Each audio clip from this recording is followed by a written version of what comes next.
I'm Elizabeth Ouma, SSP, Officer in Charge, Embu Women Prison. At the moment, I have 83 inmates and 7 children. But the current average population for the month is 85.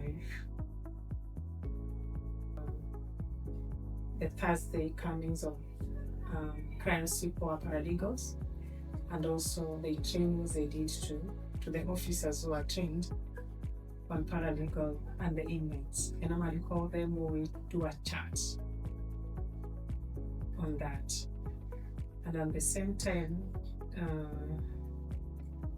the impact that we get is that it makes the population, when it is lower, then we find that management becomes very easy because we are able to reach each and every person.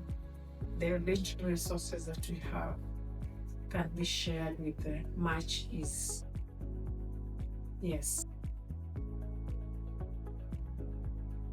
Say that number one, the inmates have now confidence and authority. They believe you can be able to give them their freedom that everyone yearns for. But to the paralegals and the crime support specifically, I would really take this chance to appreciate them for their commitments to ensure that they every Thursday at least someone reports.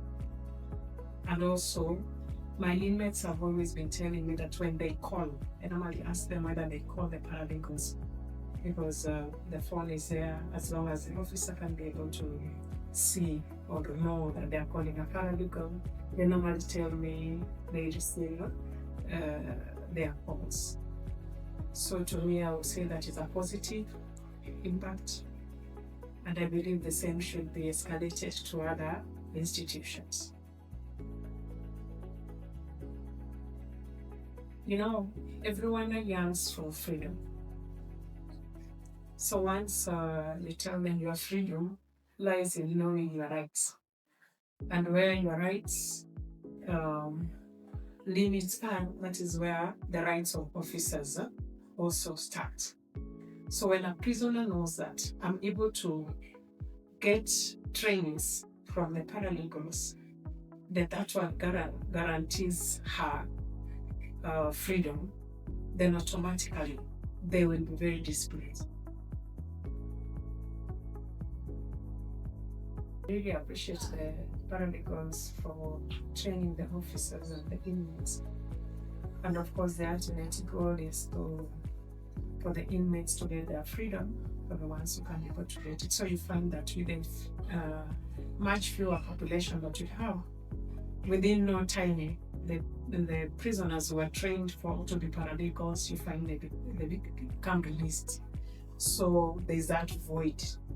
So my request is at least more inmates to be identified and trained to be paralegals, and also officers, more officers to be trained on the same, because transfers are part and parcel of prison work. So when an officer is trained and requests to go on transfer, they cannot simply deny that by virtue that the officer is a trained paralegal. So once I have more officers trained as paralegals, then now the pool will be bigger for both the inmates and the officers. And it will take long now before training again. Once more, we can take advantage of the virtual trainings. Virtual trainings are very important, whether it doesn't matter which part of the world that one is, can be able to train several times. That will also ensure that the station does not run out of paralegals. And be assured of my support in terms of phone calls being made by prisoners to ask more questions, regardless of where the paralegals that are officially trained, whichever places that they have, so that prisoners can continue to benefit from that, and not to cut out on the ones who come on Thursdays, every Thursdays at least once, because they're also very important. I really urge them to continue coming so that they continue with the trainings, they continue with the showing the inmates the various things they've been doing to them, to enlighten them how to write their submissions or confirmation of what they've been doing within the prisons. Candidates who are behind bars, they need to be enlightened more and more on what the Constitution says about their rights. So when people know their rights, most probably they will not also infringe on the rights of others, but at the same time they know how to bargain their cases. So it is important that the paralegals that are there, they collaborate with the people who are very well versed in the Constitution to come and also do a bit of training on that, just to add on what they have been doing.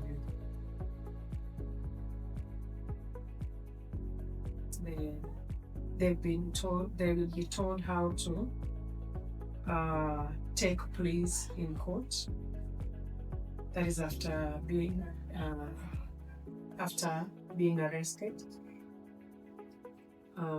They will be told the hearing stage. They will be told which cases are available and which cases are not supposed to be bailed out. They will also be told the cases which can go under NDR and which ones cannot be.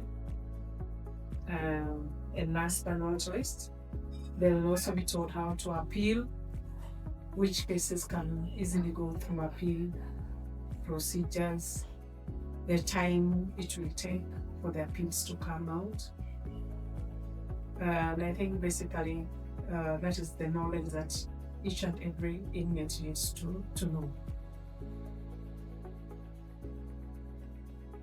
Advice to the stakeholders that the prison doors is open to all of them.